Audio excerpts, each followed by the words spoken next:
হ্যাঁ কাকা। তোর বাড়িতে কোনো কাজ নেই, সারাদিন এখানে বসে থাকিস? আরে কাকা, বাড়িতে কাজ থাকলে কি আর এখানে আসি? তাহলে একটা কাজ করে দে না বাবা, চাটা শেষ হয়ে গেছে, একটু এনে দিবি? ওর কথা বাদ দে, ওর জীবন শেষ, নিজেরটা শেষ করিস না। ঠিক আছে ঠিক আছে, এনে দিচ্ছি।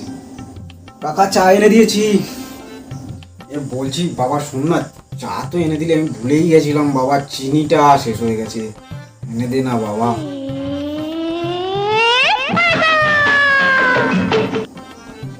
ঠিক আছে, এনে দিচ্ছি। কাকা চিনি এনে দিয়েছি, আর কিছু বলো না, আর ভাল লাগবে। আচ্ছা বাবা শোন না, চা চিনি তো এনে দিলি, বিস্কুটের কথা বলতেই ভুলে গেছি। কাকু আমাকে ছেড়ে দাও কাকু, কাকু আমার ভুল হয়ে গেছে কাকু, আমার বাড়িতে মা ফোন করছে কাকু, আমি বাড়ি যাবো কাকু, আমি বাড়ি যাবো কাকু।